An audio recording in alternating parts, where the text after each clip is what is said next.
Business as Mission sa Entrepinoy Espesyal tuwing Lunes alas 11 hanggang alas 12 ng tanghali sa 702 DZAS FEBC Radio TV. Mga kaagapay, kayo pa rin po ay nakikinig at nanonood sa Entrepinoy Espesyal. Dito lang yan sa 702 DZAS FEBC Radio TV.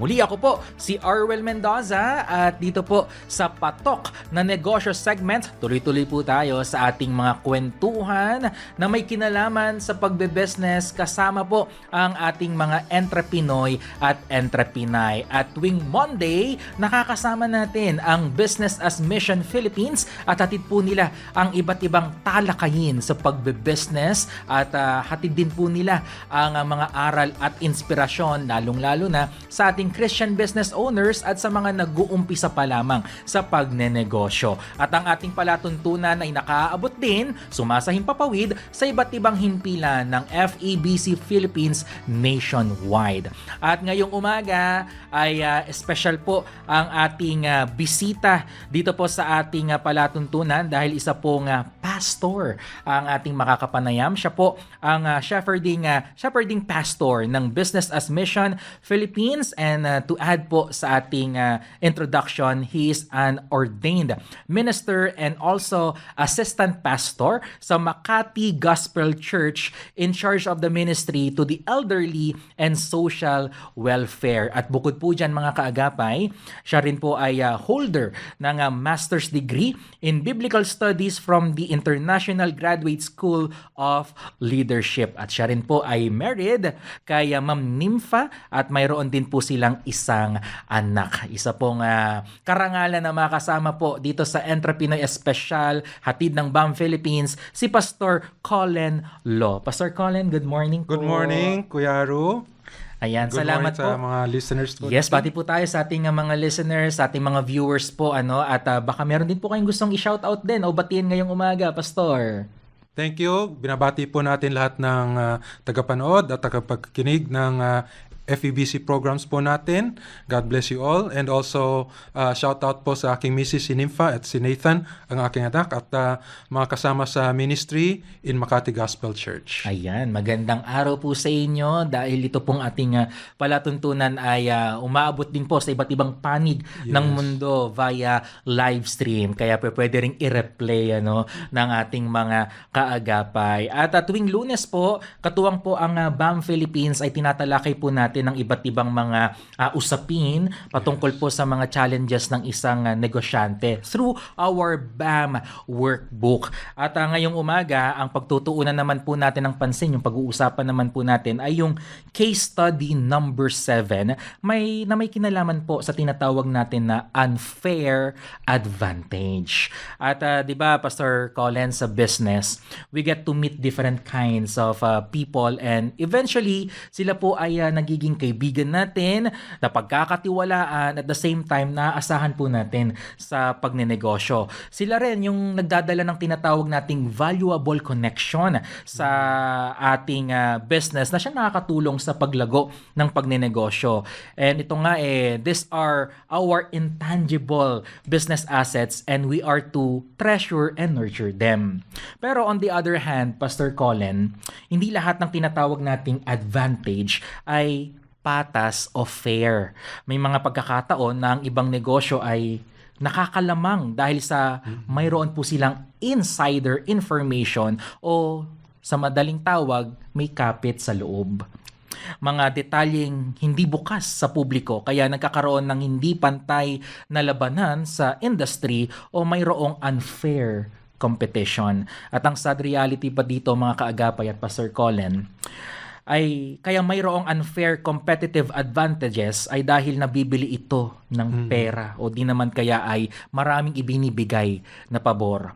Alamin natin, Pastor Colin, sa ating talakayan ngayong umaga, ano ba yung dapat na maging response ng isang negosyanteng Kristiyano kapag may mga ganitong pangyayari sa pagbe-business? At para mas maunawaan po natin, Pastor, itong unfair advantages, babasahin po natin yung isang case study mula po sa ating BAM workbook. So sabi po dito, isa kang developer nagmamay-ari ka ng nagde-develop ng mga housing o mga pabahay at gumagawa ka ng mga tahanan para sa middle class at customized home para sa mga mayayaman naman. Isang araw, may lumapit sa iyo na mapagkakatiwalaan mong empleyado at itatago natin sa pangalang Joe. Ayan, hindi niya po tunay na pangalan. At mayroon siyang dalang balita na magbibigay ng opportunity para sa kumpanya. Ikinuwento niya na ang kanyang college friend na itatago natin sa pangalang Sam, itong si Sam ay nagtatrabaho sa gobyerno o local government at mayroon siyang insider info tungkol sa isang proyektong pabahay para sa mahihirap. And supposedly, dadaan ito dapat sa bidding. Yun naman po talaga ang proseso, Pero dahil close si Joe kay Sam, hindi po nila tunay na pangalan, na nasa local government, may competitive advantage kaagad ito para sa company. Alam mong maganda ang kalidad ng housing na inyong ginagawa at gusto mong makatulong sa mahihirap. Kaya pumayag ka makipag-meeting kay Sam para malaman ang plano ng government. Now, sa meeting, pinakiusapan ka ni Sam na huwag mo na itong ipaalam sa iba hanggat hindi pa nagiging public or nasa publiko ang proyekto at sumang-ayon ka bilang isang business owner. Habang pinag-uusapan niyo ito, sigurado kang gusto mong gawin ng project, pero on the other hand, naisip mong paano haharapin ang issue ng insider information at ang expectation nitong ni Sam na mabibigyan siya ng reward kapalit ng tulong niya. So, Pastor Colin, kung kayo po yung nasa kalagayan nitong business owner na ito, paano niyo po haharapin itong issue ng insider information at ang expectation nitong tinatawag nating si Sam na mabibigyan siya ng reward kapalit po ng kanyang tulong? Brother Aru, totoo po yun, no? Especially in the ancient context, very in business, connection is everything. In fact, there's a Chinese saying na in business and in government, relationship is everything. Okay, dahil ang relationship po nagdadala din po sa atin ng mga advanced information as you mentioned, and sometimes these are things that are legally not supposed to be divulged to other parties, not or to potential bidders, no. Let me just tell you a story. Dati nung nasa college po ako, may kaklase po tayo na ang magulang, ang tatay niya ay isang government official. And natutuwa nga kasi doon nagsisimula lang po ako mag stock trading in stocks. Nakaipon po tayo ng from our allowance ng konting halaga at gusto ko nag-invest po tayo sa stock market. And one day yung kaklase ko nilapidan sa sinabihan lang sa grupo namin na alam niyo tong stock na to iinit yan in a few days. Well, this stock was unheard. Hindi po siya yung mga tinatawag na ating blue chips o mga kilalang stocks, no? But surprisingly, totoo yun, nangyari, no? After a few days na sinabi sa amin, tumaas laki ng tinaas ng stock na to. Then I realized, wow, this is really information is power, and advanced information is ultimately powerful, right? And very profitable too, no? So, sometimes advanced information hindi po nararapat na pinapaalam sa public ito, and nabanggit po sa ating case study na dahil sa close connections nakakaroon po ng first-hand information, no? And sometimes this would require knowing such information gives certain business people an advantage, and to be able to monetize or capitalize on that advantage, sometimes they have to resort to lying. Minsan po may mga practice po that we come from a business family also. Minsan may mga tinatawag tayong false quotations. Ibig sabihin, pirma lang pero pagbigay sa negosyante ng quotation, may mga presyo na. So rigged bidding po tawag doon, no? And when we sign as a Christian business owner, we have to be aware that is already deception and lying. At, sabi nga sa Biblia, no, the Lord detests, dito sa Proverbs 12:22, the Lord detests lying lips, but delights in people who are trustworthy. So we're already lying when we sign quotations like that, or we have other people, other competitors sign it. Okay, there's collusion already, and it robs the government, it robs the public, it robs the taong bayan ng isang fair quotation. So nakakasama din po. Opo. So domino effect po pala ito, Totoo po yun. Pastor Colin, dahil hindi lang yung kumpanya yung apektado, kundi kung sino pa yung magiging future clients nyo at mapaghahandugan din ng serbisyo ng inyong company. Pero paano po, ano po yung magiging komento nyo, Pastor Colin? Kasi yung ibang mga business owners, they have this mindset na hindi makakatulong naman ito sa kumpanya. Okay lang akong mag-deal sa mga unfair advantages kasi gusto ko rin namang tumulong. Kasi dito nga sa case study, gusto niyang tumulong talaga para makapag-provide ng tahanan sa mga mahihirap. Pero yung problema is hindi kasi maganda, hindi tama yung paraan ng pagkakaroon niyo ng advantage sa kumpanya. Tama po yun, no? Dahil po yung, lalo na po sa BAM, ini-emphasize po na yung tayo ay tagapamahala lamang ng ating negosyo. We are stewards of our business. Hindi po tayo ang ultimate na mga may-ari. And we are called to do business God's way. No? Yes, napakaganda po yung nakalagay doon sa case study. No? The business owner, the Christian business owner, knows that he has a superior product and it will benefit the people.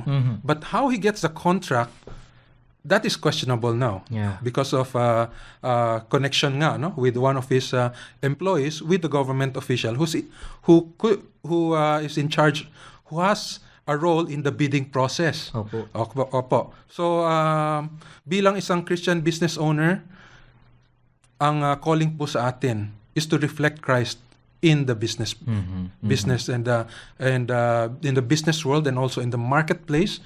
Alalahanin po natin na karga po tayo. Dala-dala po natin ang pangalan ni Kristo. Kaya sabi din po, no, na live in such a way to be worthy of the name of Christ. Are we doing our business in a way that is worthy of the name of Christ? Or kaliwat kanan, pumapayag po tayong lumabag sa mga alintuntunin ng Panginoon.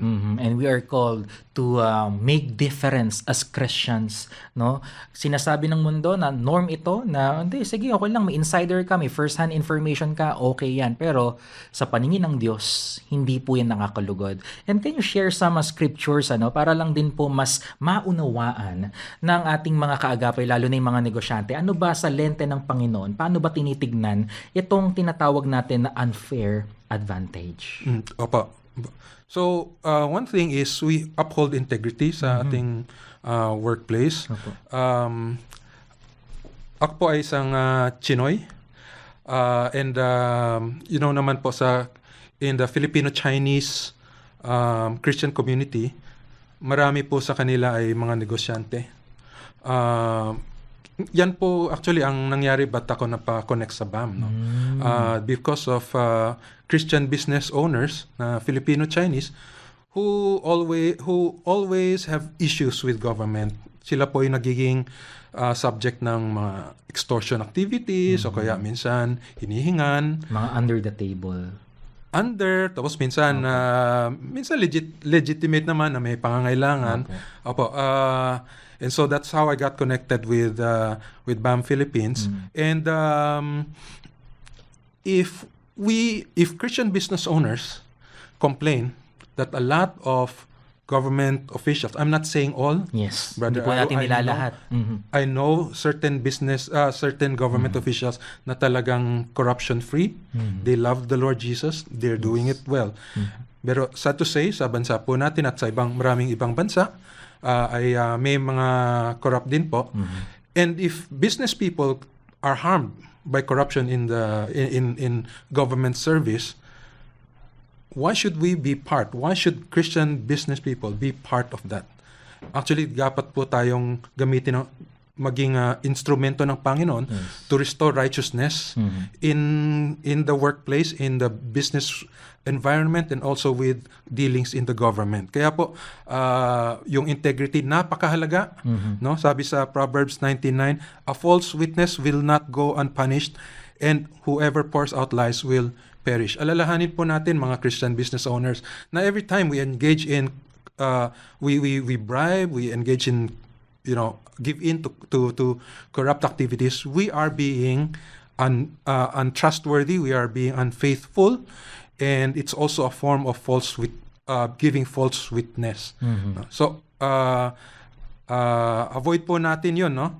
And ang sabi din sa Isaiah 33, 15 to 16, ngunit may liligtas kayo kung tama ang sinasabi ninyo at ginagawa. Yes. Kaya po, mga business owners, no, kung mananatili lang tayong tapat sa Panginoon, wag po tayong matakot. Dahil ang sabi din sa Isaiah 33, no, wag ninyong gagamitin ang inyong kapangyarihan upang apihin ang mahihirap, wag kayong tatanggap ng suhol. At kung hindi dapat tumanggap po ng suhol ang mga opisyalis ng government, tayo din po, wag po tayong maging pasimuno ng pagbibigay ng suhol. Ngunit itong utos ng Panginoon, mga brothers and sisters in the business world, may kasama pong pangako ang Panginoon, no? Sabi dito, sa gayon magiging ligtas kayo, parang nasa loob ng matibay na tanggulan, hindi kayo mawawalan ng pagkain at inumin. Yeah. Yun yung assurance ng Lord sa atin. Oo. As business people, you want to be stable. You want to have a stable business environment. You want to have a steady source of income, stable yung business niyo. Yan ang pangako ng Panginoon. Ibibigay na hindi kayo mawawalan ng pagkain, nasa loob kayo ng matibay na tanggulan. You are inside a fort, and that fort is given by the Lord when we walk in righteousness. Yes, at kailan naman ang Panginoon hindi nagkulang sa kanyang provision. Ang gusto lang naman sa atin ng Panginoon is to really trust Him and trust everything to Him. Even yung ating pagninegosyo. At kapag in-entrust natin niya sa Panginoon, whatever challenges, man yung mga pagdaanan natin, ma-overcome natin yan kasi kasama natin ng Panginoon. At dito po sa ating pinag-uusapan, ilan ito mga kaagapay sa workbook, kung inyo pong mababasa, iba-iba pong mga issues ng business owners yung ating tinatalakay at laman po nitong ating workbook. At yan po ang layo ng Business as Mission Philippines na suportahan at i-encourage po ang mga negosyante na gawin po natin ang ating pagbibusiness sa paraan na nais ng Panginoon. Amen. And as shepherding pastor po ng BAM Philippines, paano nyo naman po na-uplift, paano nyo naman po natutulungan yung bawat negosyante na nagiging part po ng ating ministry? Yes po. So yung we advocate BAM, no?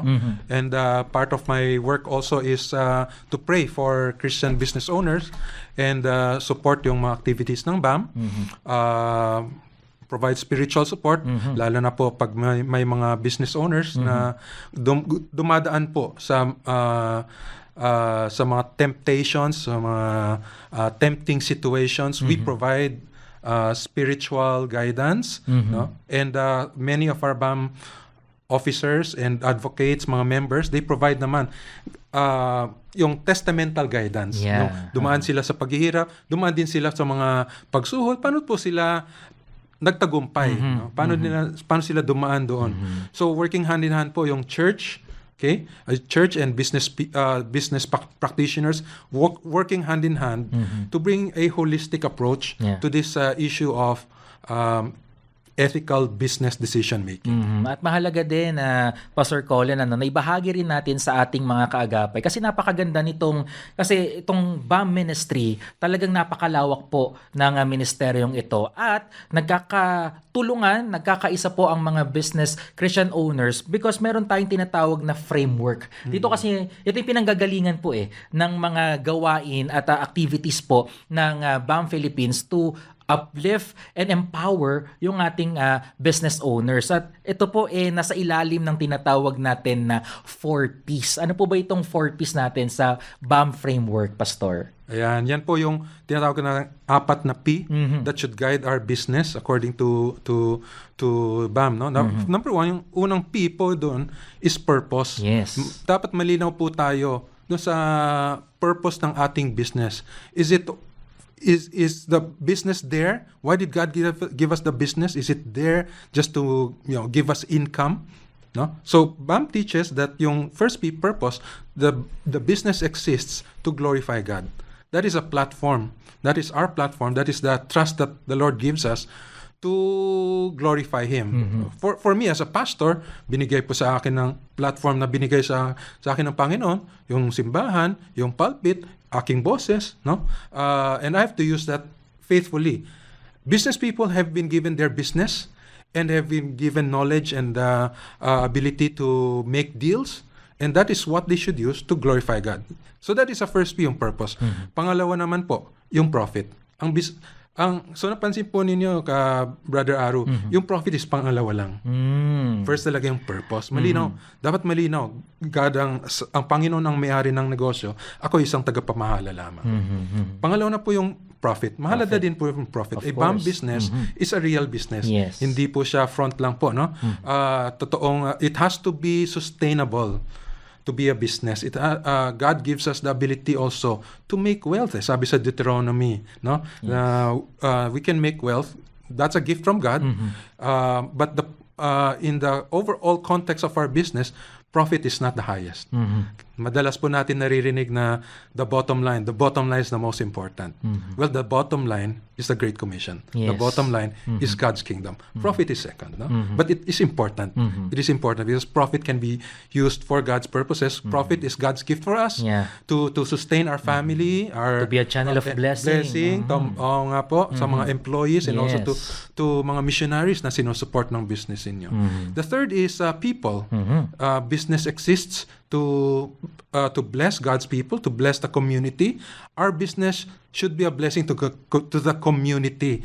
Wag po natin sana hindi po mangyari na ang isang negosyo naging curse sa isang community, no? So it has to bless people. We bless our employees, we bless our clients, we bless also yung mga vendors natin. Yeah. Okay? And especially pag ginagamit po natin yung business natin bilang isang platform na ipahayag ang ebanghelyo, no? To employees, to vendors, suppliers, pati mga customers. Natutuwa po ako, Brother Aru, no? Minsan pag may binili tayong produkto, o kaya may food delivery, tapos sa loob ng package may Bible verse. Yeah. Sayang-saya kayo nun, no? Nakaka-encourage po yun. Minsan pa po, nalimutan ko na kung anong business yun. Pag-deliver nila, mayroon pang Bible, yung pocket Bible, may mga babasahin. Nakaka-bless po di ba? So business exists to be a blessing to people. And lastly, yung fourth P is planet. Planet po. So yung environmental awareness, no? Because God gave us dominion God gave us dominion, and then we should manage the natural resources of this world also in a very godly way. Yung dapat conscious din tayo, nagpopollute po ba tayo ng environment, yung mga ginagamit nating mga packaging products, and is my product able to contribute, no, to people's health, to the environment, to environmental protection. Yun po. Yan po ang 4 na P's sa framework po ng Business as Mission Philippines. Profit, pero dapat ang una, purpose, profit, people, and a planet. At syempre, baka may mga nagtatanong, ano ba itong BAM Philippines na ito? Ano ba to? Para ba itong club ng mga samahan lang ba ito ng mga negosyante para makakuha ko ng business? Paliwanag po natin sa ating mga kaagapay. Ano ba yung layunin? Ano ba yung pinaka-core or goal ng BAM Philippines? Bakit meron tayong ganitong ministry? Magandang tanong po yun, no? So yung vision po ng BAM is upang makita, no, ang mga Christian business owners na ginagamit ang kanilang negosyo at ang kanilang mga pinagkaloob sa kanila ng Panginoon for His glory and for the Great Commission. So our business is always a platform for kingdom values. Hindi lang ito social club na parang come and go, kundi isa itong community family ng business owners na ang layon ay makapaglingkod at makapagbigay ng kaluwalhatian sa Panginoon. How about Pastor Colin? Halimbawa, part na tayo ng BAM Philippines, isa akong negosyante. Okay lang ba yon na magsusupport na lang ako sa BAM Philippines pero wala kasi akong time to join the different activities or program ng BAM Philippines? Is that okay? the best is really to participate. No? We understand na may mga negosyante na talagang busy, may heart silang mag-support.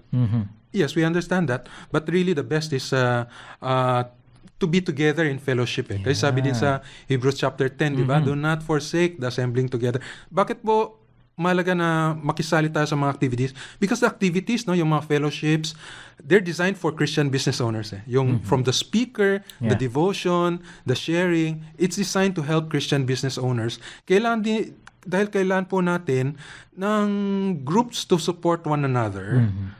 Dahil mahirap po yung pinagdadaanan ng mga Christian business owners, no? Yung mga struggles po mga talaga. struggles, no? Opo. And we need it's good for you to be in a group with people na who can understand your language, no? I know, of course, you have your church groups with you, and they provide prayer support. Din po, nananalangin din po sila para sa mga Christian business owners. Ang maganda po sa BAM, no, ay may mga nagpapatotoo, mga testigo kung paano nila binago yung kanilang pamamaraan sa pagtakbo ng kanilang negosyo. Na marahil ay hindi po natin marinig sa mga in our small groups or in churches, no? So, and these are business people from all over the Philippines. And pinagpala din po nga po tayo na paminsan-minsan meron pong dumarating na mga Christian business owners from different countries who share their testimony. So maganda po talaga. Nakakatulong po. Ang dami pong mga nagte-testify na natutuwa ng mga Christian business owners after hearing the testimonies na talagang nakapagtulong po sa kanila, not only in the way they do their business, but understanding it from a spiritual and from a biblical perspective. And also, how is it important sa isang business owner na kasi baka inisip lang nila itong BAM Philippines, mga ano lang ba ito? Mga business owners ba ito? Mahalaga din ba na connected kami or nakakarinig kami ng salita ng Diyos through a pastor? Is that really important, Pastor Colin? Pastor po ako, talagang sasabihin ko mahalaga. Oo, kasi kayo po ang mensahero, messenger ng salita ng Diyos. Kasi baka inisip nila, ay, baka fellowship lang ito. Baka ano lang to, get together ng mga business owners. Pero take note lang po natin, no, Brother Aro, we are a kingdom of priests. Yes. No, so lahat po tayo binigyan ng karapatan ng Panginoon. He has given us when the veil in the temple was torn, no, when Jesus died on the cross, no, nagsisignify din po yan na open na yung entrance natin to the presence of God. Bawat isa po sa atin. So as a pastor, yes, I can speak, but business people can also speak the word of God. Yeah. No? Ang value lang po na dinadala ko dito is number one, it's journeying with people, mentoring, and providing a spiritual perspective from a trained, biblically trained pastor. Yeah. No? Gusto kong bigyan ng punto yun, bigyang diin mga kaagapay, journeying, mentoring, and shepherding our business owners. Yes po. Yun ang talagang layunin ng ating mga pastor dito sa BAM Philippines, sa matulungan din talaga na maging rooted at mas maging malalim pa ang pagkakaunawa sa salita ng Panginoon. Tama po yun. Kaya that's also one of the alternate meaning ng B sa BAM. Yeah. Biblical. Oo. Yung kaulugan ng BAM. So, meron tayong biblical, yung A naman Is authentic. Authentic. At yung M natin, mahalaga rin ito. Ay, napakalaga po, no? Missional. Oo. Kaya ang ating negosyo, yan din ang ating mission field at ang ating business, yan ng ating worship para sa Panginoon. Nako, salamat po, Pastor Colin, sa pagbabahaging ito. And with that, dahil nga bahagi ng gawain ng BAM Philippines ang talagang i-equip at i-encourage ang ating business owners. Meron tayong exciting event para sa ating Christian business owners. Ito nga po ang ating BAM Philippines Conference. Ano po ba ang tema nito this year, Pastor Colin? Ang theme po natin, Chosen for God's Purpose, Built to Last. Yan. Happening on October 17 and 18 po sa Shangri-La at the Fort sa BGC. At ano ba yung pwedeng asahan o dapat asahan ng ating participants dito sa ating conference, Pastor? Opo. Yung may mga speakers po tayo, and one of the speakers is is a family. No? They want to tell how they can cascade po yung values ng business, because yung grandfather is a very active Christian, someone who's devoted really to the Lord. Paano po niya na-cascade? So makakarinig po tayo ng mga patotoo from galing sa mga pamilya na they run their business God's way and learn about their entrepreneurial journeys.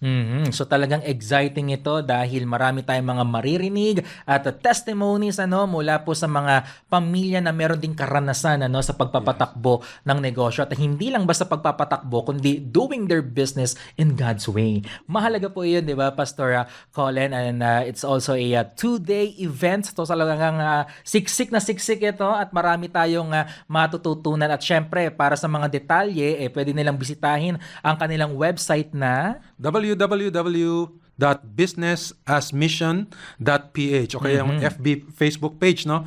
Business as Mission Philippines. Yes, at papakita din natin sa ating screen para po sa ating online viewers yung official poster ng BAM Philippines Conference. At ang exciting pa dito, Pastor Colin, kasabay din ito ng 5th anniversary ng BAM Philippines. So talagang celebration nito, at sama-sama tayong matututo mula po sa mga testimonies, at ibabahagi rin sa atin ng mga kaalaman mula sa mga experts pagdating po sa pagnenegosyo, mga Christian business owners din po ito. At sa ating pagtatapos, Pastor Colin, ano po yung mensahe o challenge na nais niyo pong iwan para po sa ating mga negosyante na dumaan o mayroong ganitong klaseng pinagdadaanan sa unfair advantage? Madalas po mga Christian business owners, we fall into the trap. We engage in undue advantage, unfair advantage. We bribe. Bakit po? Dahil natatakot po tayo. Natatakot po tayo na ang Panginoon hindi maging totoo ang kanyang mga pangako sa atin. Will God be my protection pagdating ng araw? No? Will God provide for my family?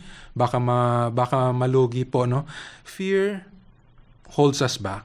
Fear is the enemy's weapon to keep us in his, hold. So, tandaan po natin, the promises of the Lord are always true. Hindi po tayo kailangang matakot. Sa halip ay dapat tayong manatiling tapat sa ating Panginoon dahil siya po ay tunay na tapat. Amen. And sa ating pagtatapos, Pastor Colin, maaari ko po ba kayong mahilingan na ipanalangin po yung ating mga taga-subaybay, lalong-lalo na yung ating mga negosyante na nakatutok po sa ating palatuntunan? Pribilehyo ko po yon, Brother Aro. Sige po, tayo manalangin. Mahal po naming Panginoon, lumalapit po kami sa inyo. Panginoon, we want to see a resurgence of righteousness in the Philippines. Lord, tulungan niyo po ang bawat Christian business owner na ang negosyo po nila ay tunay na maging plataforma kung saan po ang kaluwalhatian ng Panginoon ay makikita. At ang presensya ng Panginoon ay mararamdaman ng bawat isa. Lord, we pray for strength for our Christian business owners. Yes, Lord. We pray for blessing for them. We pray that they will stand up against temptations to bribe or to engage in deceptive activities. Tinataas din po namin ang mga tagapagsubaybay ng DZAS, ng mga programa ng FEBC, sa AM at FM na rin. Yes, Hindi lamang po dito sa Metro Manila, kundi sa buong bansa and in other countries as well, na patuloy niyo pong gamitin ang station na ito, Lord, upang maipalaganap ang inyong salita. And may the faith in the Lord Jesus Christ grow evermore in the hearts of many people through the ministry of FEBC. Ito po ang aming panalangin sa ngalan ni Jesus. Amen. Amen. And once again, Pastor Colin, salamat po. Thank you for sa having inyong us here. pagbabahaging ito. And again on October 17 and 18, magkita-kita po tayo sa BAM Philippines Conference, Chosen for God's Purpose, Built to Last. Happening po sa Shangri-La, the Fort, Manila. At kung kayo po ay may mga katanungan o interesado po kayong maging part ng Business as Mission Philippines, i-visit nyo lang po ang kanilang FB page na Business as Mission Philippines or sa kanilang websites na www.businessasmission.ph. Nakasama po muli natin si Pastor Colin Law, ang shepherding pastor ng Business as Mission Philippines.